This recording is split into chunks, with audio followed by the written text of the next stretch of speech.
Agression rwandaise, les dirigeants d'Afrique de l'Est ont ordonné la cessation des hostilités et la libération des zones conquises dans Bunagana au nord Kivu. Ils se sont aussi accordés sur la mise en place d'une force régionale. Insécurité dans l'est de la RDC, les députés et sénateurs du regroupement politique AFDCA condamnent l'agression de la RDC par les pays voisins. Réunis autour de leur autorité morale Modeste Bahati, ils ont réaffirmé leur soutien indéfectible au chef de l'État Félix Tshisekedi. Assassinat de Patrice Emery Lumumba, la Belgique a restitué ce lundi une relique de l'ancien Premier ministre congolais. Les détails dans ce journal. Et au Maniema, des voix s'élèvent de plus en plus pour condamner les actes xénophobes. Cette fois, c'est le député provincial Pascal Bitika qui a sensibilisé les populations de Kindu et Pangui qui lui ont réservé un accueil chaleureux. C'est l'heure de vous informer. Bienvenue à tous sur Télé 50. À la une de l'actualité, le 3e conclave des chefs d'État de la communauté de l'Afrique de l'Est s'est ouvert ce lundi à Nairobi au Kenya en présence du chef de l'État Félix Tshisekedi qui séjourne depuis dimanche soir. Les dirigeants d'Afrique de l'Est ont ordonné la cessation des hostilités et la libération des zones conquises dans Bunagana en RDC. Ils se sont aussi accordés sur la mise en place d'une force régionale pour tenter de mettre fin au conflit dans l'est de la République démocratique du Congo.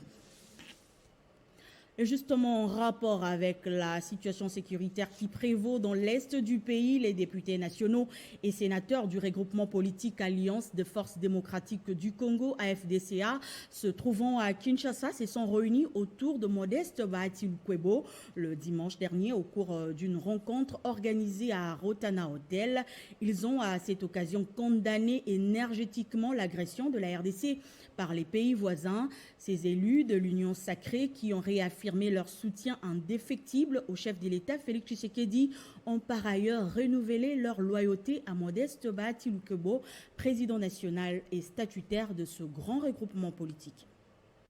Condamnons avec la dernière énergie l'agression de notre pays par les rebelles du M23 soutenus par les voisins connus. Soutenons le président de la République, le chef de l'État, son Excellence Félix Antoine Tshisekedi Tshilombo. Soutenons les forces armées de la RDC qui se battent héroïquement dans l'est du pays pour assurer l'intégrité du territoire national. Réaffirmons notre fidélité, loyauté, attachement sans faille à l'auguste personne de l'honorable professeur Modeste Bahati Lukwebo, président national et autorité morale statutaire de l'AFDCA, et lui rassurons de notre soutien tous azimuts dans toutes les initiatives louables et salvatrices qu'il entreprend pour l'intérêt de notre regroupement. Encourageons notre président national et autorité morale, le professeur Modeste Bahati Lukwebo, à continuer inlassablement son combat politique aux côtés de son Excellence Félix Antoine Tshisekedi Tshilombo, le président de la République, chef de l'État, à qui nous réaffirmons par cette même occasion nos hommages les plus déférents. Sollicitons de notre président national et autorité morale statutaire, le professeur Modeste Bahati Lukwebo, la multiplication de ce genre de rencontres en vue de renforcer la cohésion entre les élus de l'AFDCA et la hiérarchie du regroupement, ainsi que pour les orientations politiques permanentes. Dans l'actualité également, au Maniema, de voix s'élèvent de plus en plus pour condamner les actes xénophobes. Cette fois, c'est le député provincial Pascal Bitika qui a sensibilisé les populations de Kindu et Pangui qui lui ont réservé, vous allez le voir dans les images, un accueil chaleureux. Est accueilli par les membres de la coordination provinciale de l'Union sacrée et une foule immense qui l'accompagne jusqu'au siège de l'Union sacrée, question de manifester leur attachement au président de la République, Félix Tshisekedi. Sur place, il a adressé un message au gouverneur intérimaire du Maniema. Si la CENI organise l'élection des gouverneurs, nous allons dire à vos ordres. Mais tant qu'il n'y a pas encore élection, le gouverneur c'est l'intérimaire Idrissa. Et lui, Magoufouli, nous lui disons de travailler sous la vision du chef de l'État, Félix Antoine Tshisekedi Tshilombo, comme il le fait déjà bien, pour que Béton soit massivement réélu en 2023 au Maniema. Après Kindu, direction la circonscription de Pangui, précisément dans le village de Kalima. Pascal Omana est venu mettre fin à la xénophobie dont a été victime la nuit de samedi 18 juin un sujet rwandais. Un accueil chaleureux a été réservé à ce digne fils du terroir.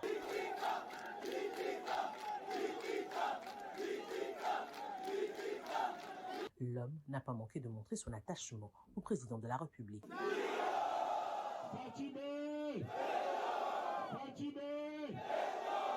L'élu du Maniema interdit ces actes de xénophobie car la vie humaine est sacrée et c'est même reconnu dans les lois de la République. Pascal Omana Bitika a demandé à la population de vivre ensemble dans une quiétude et à mettre fin aux réactions émotionnelles. Et puis la dynamique progressiste a organisé une matinée politique à Kinshasa, matinée au cours de laquelle Constant Mutamba, coordonnateur de la DIPRO, a appelé les Congolais à la résistance populaire et révolutionnaire pour expulser les Rwandais qui causent des exactions sur le territoire congolais. Regardez. Une minute de silence pour la lieutenant. D'entrée de jeu, les militants de la dynamique progressiste ont observé une minute de silence en mémoire du lieutenant des FARDC tombé sur le champ de bataille à la frontière Rwanda-RDC. Prenant la parole devant plusieurs sympathisants de la DIPRO, Constant Mutamba a demandé au gouvernement congolais de rendre un hommage mérité à ces militaires, considérés comme héros, avant d'appeler la population congolaise à la résistance populaire et révolutionnaire contre l'occupation rwandaise sur le sol congolais.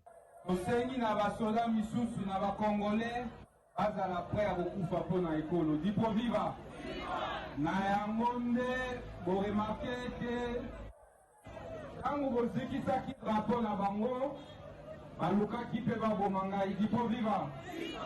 Au cours du même meeting, Constant Mutamba a proposé à Félix Tshisekedi de pouvoir initier une consultation avec toutes les forces vives de l'opposition afin de trouver une meilleure solution aux multiples agressions rwandaises en République démocratique du Congo.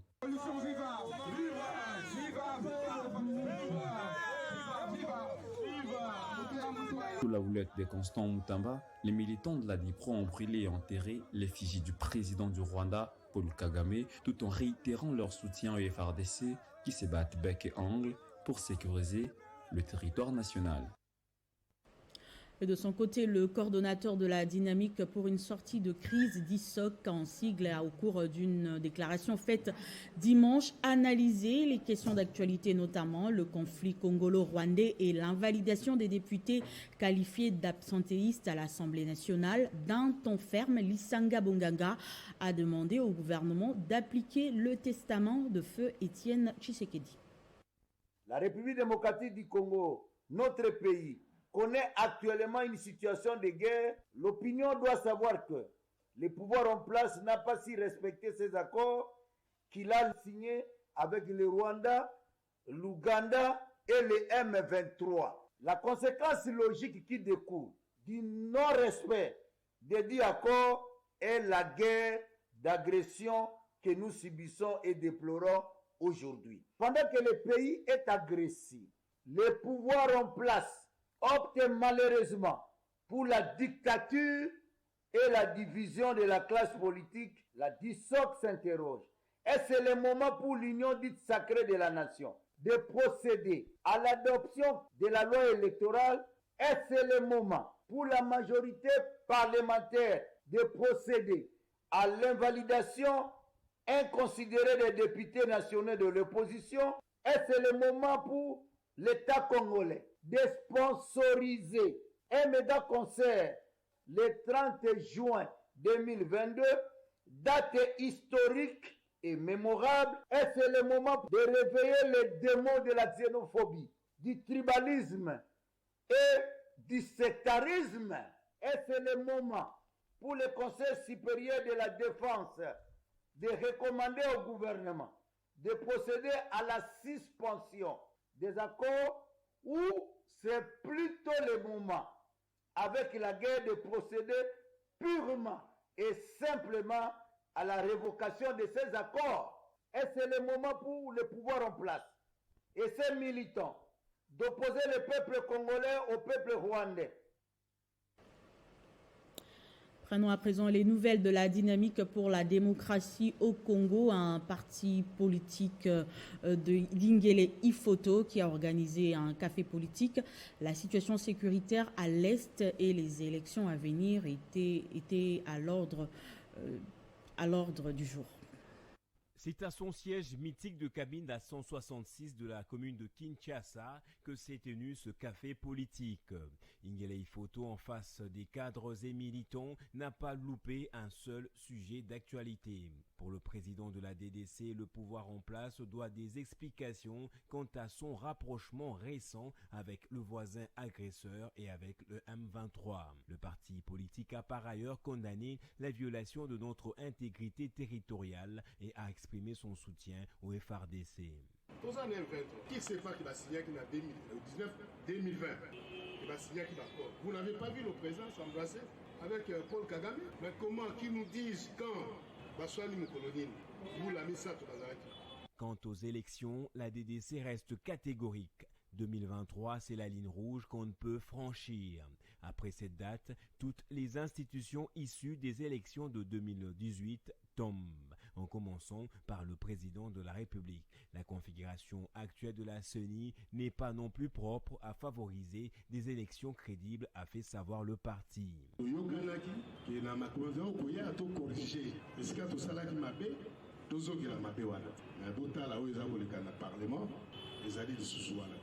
La DDC a aussi exprimé sa sollicitude aux députés nationaux membres du FCC écartés de la législature actuelle par le bureau de l'Assemblée nationale. Et dans une sobre cérémonie diffusée en direct sur les antennes de la chaîne nationale ce lundi, le gouvernement belge a officiellement rendu les reliques de Patrice Emery Lumumba, le tout premier Premier ministre de la République démocratique du Congo. Les détails dans cet élément.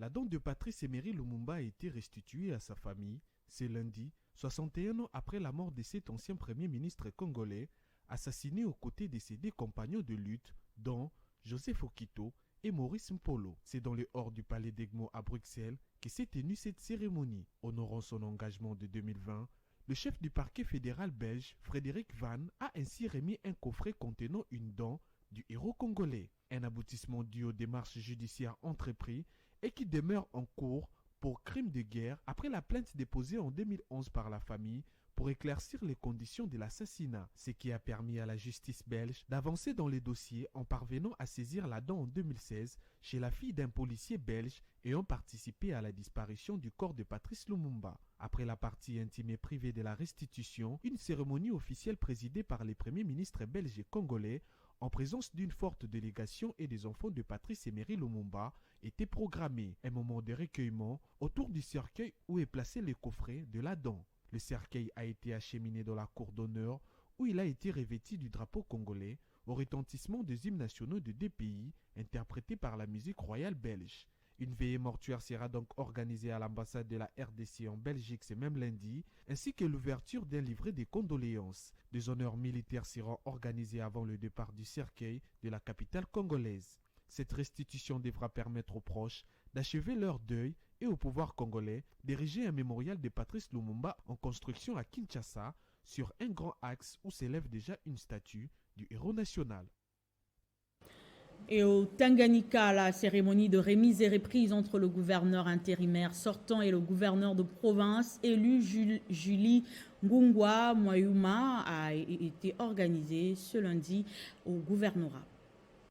C'était au coup des 11 heures locales que le nouveau gouverneur élu de la province du Tanganyika, Julie Ngungo Mwayuma, a fait son entrée au gouvernorat pour la cérémonie de remise et reprise avec son prédécesseur Samba Kayabala Moni, gouverneur intérimaire. Après les honneurs militaires, la cérémonie a commencé par la lecture du procès verbal de la remise et reprise, puis la signature conjointe de ces PV par d'une part Samba Kayabala Moni, gouverneur sortant pour la remise, et Julie Ngungo Mwayuma, gouverneur entrant pour la reprise, sous contre-seing de l'inspecteur de la territoriale pris pour témoin. Peu après, le gouverneur sortant a conduit son successeur dans son nouveau bureau où la passation du pouvoir a eu lieu par la remise des insignes et l'échange des signateurs. Le vice-gouverneur Massamba Wamasamba Ferdinand a lui aussi été installé par la même occasion dans son cabinet de travail. Le gouverneur sortant a souhaité bonne chance au nouvel exécutif provincial et demandé à la population d'apporter son soutien au nouveau gouverneur. Ayant eu les soutiens de la population réunis spontanément pour la cérémonie, Julie Ngungo Mwayuma s'est adressé à la foule, remerciant le peuple du Tanganyika pour son attachement à la vision du chef de l'État, Félix Antoine Tshisekedi Tshilombo, qu'il représente en province. Félix Tshisekedi, chef de l'État.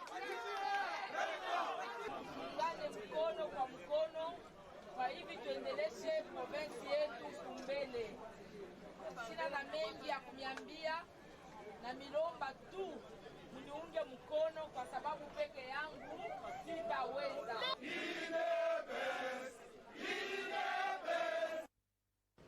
Et pour essayer de réduire les déficits communicationnels dans le cadre du programme de développement local de 145 territoires, le BCECO a échangé à Kinshasa avec le gouverneur, les parlementaires, les professeurs et les notables de Kinshasa. Jean Mabi Mulumba et ses invités ont débattu sur les priorités retenues pour le développement de ce coin et ont convenu sur la nécessité de conjuguer leurs efforts pour la réussite du programme. La journée de samedi a été très bénéfique pour les ressortissants de la province de Lomami qui avaient répondu très nombreux à l'invitation du directeur général de BCECO, Jean-Mabi Mulumba, qui, comme à l'accoutumée, s'est livré à l'exercice d'expliquer ce qui sera fait dans leur province dans le cadre de cet ambitieux programme. Véritable cadre d'échange, un jeu de questions-réponses s'est vite installé entre Jean-Mabi et ses hôtes qui ont montré un intérêt particulier quant à ceux. Le numéro 1 de BCECO parle des résultats attendus dans cette entité. La province de Lomami aura pour mission justement de construire des infrastructures socio-économiques, notamment les écoles, les centres de santé, les bâtiments administratifs ainsi que le logement des autorités locales pour justement rétablir l'autorité de l'État, mais également les forages pour pouvoir fournir de l'eau potable aux populations. Quant au gouverneur de la Lomami, Nathan Ilunga Numbi, il fait de la sensibilisation son cheval de bataille pour réussir le programme de développement des 145 territoires dans sa juridiction. Nous devons sensibiliser les différentes couches de la population, les différents acteurs pour qu'ils s'approprient les ouvrages ou ces projets de développement local des 145, principalement pour la Lomami. De l'avis du professeur Kalele, il faut vite commencer les travaux pour soulager la misère de la population. Ne pas réussir dans 6 mois, mais il faut commencer. Que les gens voient que les jalons sont jetés quelque part. La journée d'information sur le programme de développement des 145 territoires aura trouvé un écho favorable chez les ressortissants de la Lomami, chose qui réjouit les directeurs généraux de BCECO ainsi que toute son équipe. On s'envole pour la province de l'Équateur où, depuis le lancement des travaux de réhabilitation et de modernisation du réseau routier de la ville de Mbandaka, le gouverneur Bobo Boloko consacre l'essentiel de son temps à visiter les chantiers des 10 travaux. Sur le terrain, le week-end dernier, il a visité les chantiers des avenues Ipeko et Bolengue. Mbandaka, ville actuellement dominée par les travaux de réhabilitation et de modernisation de son réseau routier. C'est dans cette optique que le gouverneur de province de l'Équateur, Boloko Bolumbu Bobo, pour faire marier l'utile à l'agréable, consacre désormais l'essentiel de son temps dans l'inspection des chantiers des 10 travaux. Le week-end passé, Bobo Boloko, affectueusement surnommé Vidéo par sa population, félicitant ainsi ses actions concrètes, a visité tour à tour le chantier des avenues Ipeko, Bolengue pour terminer au parc d'attractions Joseph Kabila. Voici la réaction à chaud de la population trouvée sur place. Papa,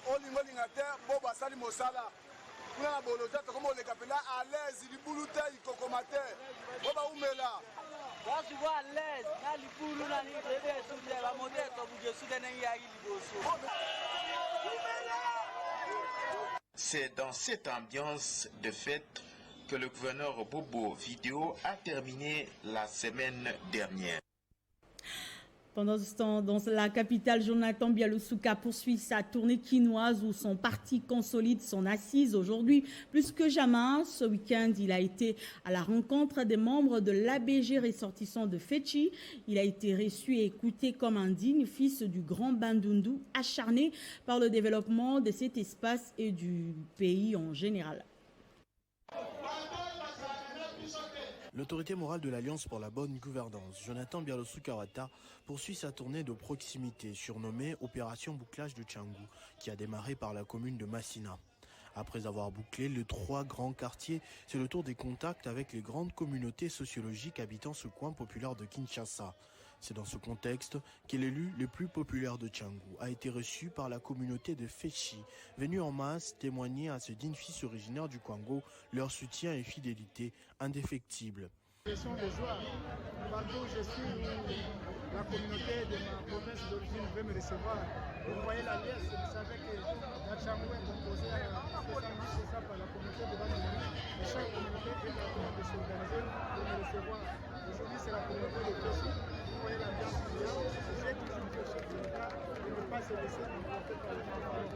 Tchangou est entre les mains des fanfarons. Il n'y a pas de direction. On nous invite à travailler plus fort puisque ABG ne se trouve pas. Il faut que l'ABG sorte un député provincial de la chaîne de c'est ça l'objectif et c'est ça le message que nous avons laissé. Avec le message « Aucune parcelle sans l'ABG », ce parti de masse continue à occuper sérieusement les terrains. Ce qui justifie les marées humaines à chaque sortie de ce leader inarrêtable sur qui Félix Antoine Tshisekedi doit compter à Kinshasa pour les échéances de 2023. Et puis de son côté, la présidente de la Ligue des femmes du parti ABGL est allée inaugurer une passerelle sur la rivière Ngadi où plusieurs accidents ont été autrefois enregistrés lors de la traversée par les habitants de 2 quartiers reliés. Ils ont dit toute leur gratitude au parti de Jonathan Bialoussouka. Le drapeau de l'Alliance pour la bonne gouvernance flotte partout à Kinshasa, y compris dans les coins les plus reculés possibles. Élu de Mangafula, Régine Kinguzawata a bravé les montagnes, accompagnée d'Agnès Liandé, au cadre du parti, pour aller au contact de sa population qu'il a chaleureusement accueillie. Ici, les habitants des quartiers Kimbuta et Bianda étaient exposés à plusieurs dangers pour la traversée de la rivière Ngadi. Grâce à la présidente de la Ligue des femmes de l'ABG, ce ne sera plus jamais un problème. Sur fonds propres, Régine Kinguzawata a fait construire cette passerelle pour éviter la souffrance à sa base. Je demande à la population de tous les 2 quartiers de bien garder ça et de bien préserver ça. Parce qu'on ne peut pas détruire ce qu'on a construit pour eux. Et que tout le monde soit béni pour ça et puisse l'utiliser convenablement. Parce que si on détruit ça, demain c'est la même population qui va encore souffrir. Et que ça puisse permettre à nos mamans, à nos enfants qui vont à l'école, qu'ils puissent vraiment bénéficier de ça, qu'ils puissent les aider, qu'ils puissent se traverser convenablement, sans crainte et sans accident. Durant son mandat, la femme forte de l'ABG s'est distinguée plusieurs fois avec des œuvres à caractère social, à l'image de l'idéologie de ce parti, cher à Jonathan Bialoussouka, toujours proche de la population. D'un parti à un autre, nouvelle adhésion au parti politique Ensemble pour la République à Kinshasa. Gratien Irachan est dans une campagne de sensibilisation sur l'idéologie du parti de Moïse Katumbi. Ce haut cadre de cette formation politique a séduit plus de 1000 personnes dans le district de Lukunga le week-end dernier. C'est en prélude des élections de 2023. Aucun ménage sans un membre d'Ensemble pour la République. Cette devise du parti de Moïse Katumbi s'impose déjà à Kinshasa, la capitale. À Kinsuka-Pompage, dans les districts de Lukunga, Gratien Irachan de Saint-Nicolas a, au nom de son parti politique, présidé une vaste campagne d'adhésion massive et de la remise des cartes aux membres.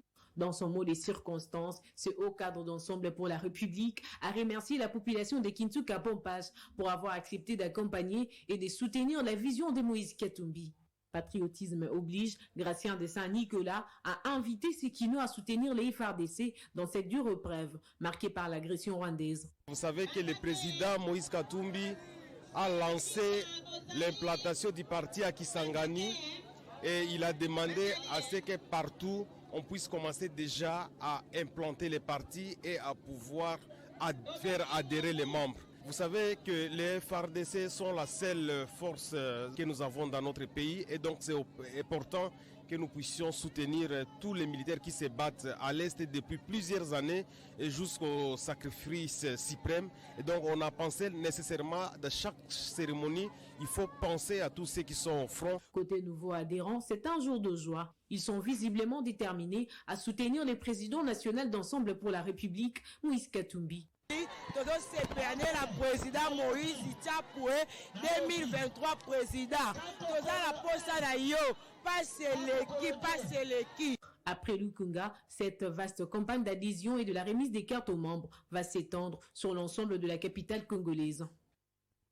Dans le même registre, rencontre à Matadi entre les membres du comité de l'interfédéral Congo central du parti Autre Vision du Congo, AVC en sigle, et ceux de toutes les fédérations venues des différents territoires et de la province et de la ville de Boma en particulier. L'objectif était de préparer l'arrivée de l'autorité morale de ce parti politique dans le Congo central, Didier Bidimbu. C'est pour préparer l'arrivée au Congo central de Didier Boudimbo, président national du parti politique Autre Vision du Congo, que s'est tenue une réunion des membres du comité interfédéral à Matadi. Le séjour de Didier Boudimbo sera spécialement consacré à l'installation officielle des comités des différentes fédérations du parti, nouvellement désignés dans les territoires ainsi que dans les deux villes, à savoir Matadi et Boma. C'est ce qui justifie cette réunion dite de prise de contact entre Jean-Jacques Toubabozi, président interfédéral du Congo central, avec les délégués des principaux concernés, à savoir le cadre de fédération venu du Congo central profond. Cette réunion de prise de contact nous a permis de savoir que nous sommes représentés partout dans tous les territoires du Congo central, plus les deux grandes villes de la province. Nous sommes fiers pour montrer à notre autorité morale du parti que le parti est implanté au Congo central. Pour David Kindumbi, interfédéral adjoint, l'AVC est un parti politique qui prône une gouvernance faite autrement mais axée sur la vision du chef de l'État, Félix-Antoine Tshisekedi. Contrairement à ce que les gens croient, mais l'AVC ici ce n'est pas les accidents cardiovasculaires, mais c'est autre façon de diriger, de gouverner, de conduire le pays. La façon de diriger doit changer. C'est pourquoi il faut compter avec Maître Didier Boudimbo, l'autorité morale, qui a imprimé cette vision. Du huis clos qui sanctionne cette réunion, il ressort que les stratégies sur l'apport de l'AVC ont été arrêtées pour la reconduction du président de la République à la tête du pays en 2023. Et puis l'UNC, parti cher à Vital Kamere à 12 ans et sa fédération dans le Lualaba a célébré ces grands événements le week-end dernier. Regardez. Le 12e anniversaire de l'Union pour la nation congolaise a été célébré avec faste par les membres de l'interfédération du Lualaba. Ce dimanche, Christian Massoudi a réuni autour de lui tous les responsables des différentes structures de son comité et certains membres du parti cher à Vital Kamere. À l'occasion, une déclaration politique a été lue. C'est 19 juin 2022, 12 ans, jour pour jour, que naissait le parti INC. À cette occasion, l'interfédération de l'INC Lualaba invite le camarade membre du parti ainsi que l'ensemble du peuple congolais à jeter un regard positif sur la marche glorieuse et le chemin parcouru par l'UNC depuis sa création vers la conquête du pouvoir en vue d'apporter des solutions idoines aux maux qui rongent la société congolaise pour le bien-être collectif. L'UNC Lualaba s'est réjoui de la présence de certains membres de l'Union pour la nation congolaise dans les institutions et les demande à travailler durement pour atteindre des objectifs du parti. L'interfédération de l'UNC Lualaba invite les camarades membres du parti, à quelques postes où ils se trouvent, de s'imprégner davantage de la pensée du père fondateur du parti, afin d'œuvrer pour l'atteinte de ces objectifs nobles qui sont la paix et le mieux-être collectif. Cependant, la célébration de ce 12e anniversaire nous pousse à méditer sur les sacrifices pour ces partis consentis par celui qui en est le géniteur même, à savoir l'honorable Vital Kamerhe. Autre chose à présent, il s'est tenu à Kinshasa le vendredi 17 juin devant l'agence MIFDA Equity BCDC, la première réunion du conseil d'administration faisant suite à la dernière assemblée générale de l'association. Cette réunion était présidée par Mami Moudjani Freebox, présidente nationale du MIFDA. Après avoir présenté aux membres présents de façon succincte le rapport du plan d'action 2021, la présidente du conseil d'administration a informé aux membres la poursuite de 2 grands projets issus de ce plan d'action. Le projet de création de la bande hygiénique Beaumoissy, ainsi que le projet de la création du fonds d'accompagnement pour les femmes entrepreneurs et politiques, le FAFEP. En ce qui concerne le projet à Bissondé, il sera organisé dans les prochains jours à l'hôtel du Fleuve Congo de Kinshasa une réunion avec les partenaires techniques à ce projet. S'en suivra la cérémonie du lancement officiel de l'application à Bissondé au Salon Rouge du ministère des Affaires étrangères. Concernant le projet de promotion de l'entrepreneuriat et de l'inclusion financière, la présidente du conseil d'administration a fait visiter aux membres du conseil le bureau où sera installée prochainement l'agence MIFDA Equity BCDC. Le bureau, encore en chantier, ouvrira ses portes dans les jours à venir. La présidente du conseil d'administration et présidente de séance a informé aux membres présents de la grande marche au soutien à nos vaillants phares d'essai prévue ce vendredi 24 juin 2022 à 7h du matin à la place de la gare centrale. Elle a également informé aux membres de la lettre de la ministre du Genre et Famille nous demandant de mobiliser nos membres pour la cotisation en soutien aux phares d'essai à partir de $1 dont la caisse est placée au secrétariat du ministère du Genre, Famille et Enfants. Commencée à 16h30, la réunion du conseil d'administration était clôturée à 18h30. Et puis le monde célèbre le 20 juin de chaque année la journée internationale des réfugiés. À Kinshasa, le directeur pays de l'ONG Femmes main dans la main pour le développement intégral, Nathalie Kambale, a tenu un point de presse pour parler du travail abattu par son organisation et du prix d'innovation HCR obtenu à Genève. Regardez. D'entrée de jeu, le directeur pays de l'ONG Femmes main dans la main pour le développement intégral a dit toute sa gratitude à l'endroit de l'Agence des Nations Unies pour les réfugiés pour ces prix d'innovation qui sonnent comme une reconnaissance du bon travail abattu par son ONG, notamment dans la province du Kasaï central, autrefois théâtre d'affrontement entre agents de l'ordre et la milice Kamwina Sapou. Les femmes et les enfants étaient les premières victimes. Aujourd'hui, devant vous, vous avez une lauréate de prix international d'innovation 2022 décerné par le HCR. Nous avons initié à notre actif 3 édits. Le premier édit, c'est l'édit portant réglementation des paiements de scolarisation des enfants victimes de violences sexuelles ainsi que les enfants nés du viol. Le deuxième édit, c'est l'édit portant interdiction des coutumes avilissantes à l'égard de la femme. Et le troisième édit, c'est l'édit portant reconnaissance de jouissance de terres foncières et forestières par les femmes. Nathalie Kambala-Loussé est revenue aussi sur l'acte d'engagement pris par les autorités coutumières du Kasaï central au profit du bien-être de la femme, surtout celles ayant subi un viol et qui autrefois étaient obligées de payer des amendes exorbitantes. Nous avons fait cet acte d'engagement avec les chefs coutumiers. Pour recevoir cette signature, nous devions ajouter cette disposition de ne plus payer les amendes par les femmes victimes. En cette journée mondiale des réfugiés, Nathalie Kambala a rendu hommage à tous les déplacés d'ici et d'ailleurs. Le directeur pays de l'ONG FMD continuera à mener sans relâche les combats de la reconnaissance des droits des femmes. Et puis l'ONG Action en faveur des femmes abandonnées est allée à la rescousse des femmes, des militaires du camp Badiading en leur apportant réconfort et consolation. Elle a également procédé à la distribution des huiles, des palmes et des bassins.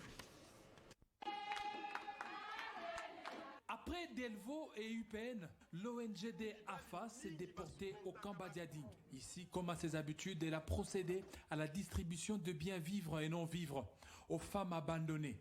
Le nivois, les bassins et de l'huile de palme, et tout dans une convivialité inégalée. Pour la coordonnatrice, son ONG ne lésinera pas sous le moyen pour venir en aide aux femmes démunies. Nous sommes là dans le cadre des AFA, c'est-à-dire l'Action en faveur de la femme abandonnée. C'est une ONG. Nous nous occupons de certaines catégories de mamans, surtout les veuves vraiment démunies, parce qu'il y a veuves et veuves. Nous nous occupons des filles mères. Nous nous occupons aussi des femmes, elles peuvent être mariées, dont les maris sont partis, sans savoir où et pourquoi. Il y a d'autres qui sont seules, qui vivent avec leurs enfants. Donc cette catégorie-là de femmes, nous nous occupons d'eux juste pour rendre ces femmes indépendantes. Très satisfaites, ces bénéficiaires promettent tout leur accompagnement à la structure AFA. tosepeli mpe acte mama asali nzambe apambola ye nakanisi bamama nyonso wana so bobengi bakobukana te sango lokola ekei boye. Après le camp Badiadingi, l'ONG AFA compte étendre ses activités dans d'autres marchés et camps de la ville de Kinshasa et à l'intérieur du pays. Et en prévision de l'inauguration très prochaine de la deuxième extension du centre hospitalier Initiative Plus, qui sera basé dans la commune de la Gombe, que Marie-Olive Lembe-Kabila a échangé avec les médecins de la diaspora. Offrir des soins de qualité à un prix abordable et surtout une expertise avérée. L'épouse de Joseph Kabila a su convaincre ses médecins à venir travailler au Congo. Marie-Olive Lembe-Kabila poursuit son noble combat, celui de favoriser selon ses moyens le bien-être de Congolais. Poursuivant son séjour à Bruxelles, la promotrice du centre hospitalier Initiative Plus a à l'hôtel Conrad réuni des médecins de la diaspora ainsi que le coordonnateur du centre hospitalier Initiative Plus, le docteur Ntalaja. L'objectif de cette rencontre, amener les professionnels de santé à se joindre à elle pour offrir aux Congolais des soins de qualité à moindre coût, surtout pour des spécialités encore inexistantes ou encore peu pratiquées en RDC. Ayant déjà disponibilisé un plateau technique à même de répondre à certaines exigences, Marie-Olive Lembe-Kabila est venue solliciter auprès de ses médecins leur disponibilité à venir exercer au centre hospitalier Initiative Plus et mettre leur expertise au service de la population. Ceci pour leur permettre de bénéficier de soins appropriés dans des conditions requises. Occasion pour l'épouse de Joseph Kabila de partager avec ses compatriotes sa vision en les poussant à y adhérer pour une cause noble. Ces échanges, qui se sont déroulés en toute convivialité, se sont clôturés sous une note de satisfaction. La présidente de Initiative Plus a trouvé des oreilles attentives et surtout du répondant. Ces médecins de la diaspora ont le même souci, la même passion qu'elle et se disent disposés à mettre leurs compétences au service des Congolais. Et pour finir, dans le cadre de la Journée mondiale de la lutte contre la drépanocytose, commémorée chaque 19 juin, la Fondation Nadine Longo Baometo est descendue dimanche à l'hôpital Mabanga dans la commune de Kalamu pour sensibiliser sur cette maladie. Nadine Longo a également apporté une assistance composée de matelas et des vivres. Nous sommes à l'hôpital Mabanga dans la commune de Kalamu à Kinshasa. Nadine Longo Baometo commence par le tour des chambres pour apporter d'abord un message d'espoir aux anémiques en cette journée mondiale de la lutte contre la drépanocytose. Nous sommes venus vous voir aujourd'hui pour vous apporter du réconfort. Ne vous sentez pas abandonné ou puni par Dieu. Plutôt, acceptez votre maladie et respectez les prescriptions médicales. Vous n'êtes pas le seul à être malade. Nous tous ici avons une maladie quelconque selon les niveaux. Ça peut être physique, psychologique ou psychique. Soyez forts et continuez à lutter. Dans son cœur des mères, la coordonnatrice de la Fondation Nadine Longo Baometo a distribué un gros lot de lits médicaux remplacés par elle-même sur place. Des boîtes de lait, du sucre, les seringues, les médicaments soignant les drépanocytaires, pour ne citer que ça. Vaincre la drépanocytose à partir de sa racine, l'occasion était belle pour interpeller les couples désireux de s'unir par le lien du mariage à faire des examens recommandés, en l'occurrence l'électrophorèse. Je souffre avec cet enfant. Aujourd'hui, nous souffrons énormément avec cette maladie de l'enfant parce que nous n'avons pas pris des précautions. J'exhorte les couples qui veulent s'engager dans le mariage à faire des examens appropriés pour éviter les cas de drépanocytose, car c'est très dur. La FONALBA lance un appel à d'autres partenaires et aux personnes de bonne foi à porter un regard généreux à ces drépanocytaires. Ce journal est terminé, place au rappel de titres. Agression rwandaise, les dirigeants d'Afrique de l'Est ont ordonné la cessation des hostilités et la libération des zones conquises dans Bunagana, au Nord Kivu.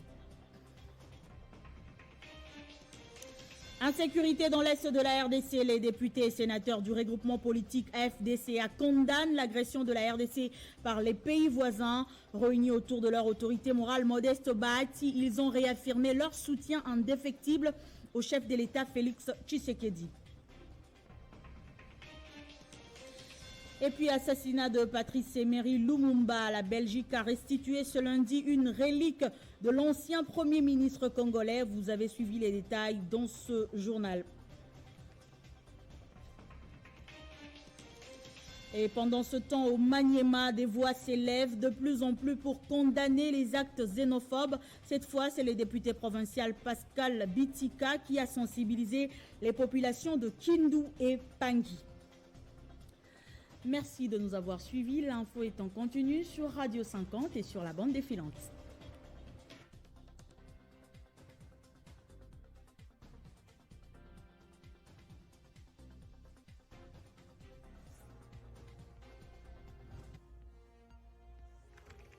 L'actualité reste en continu.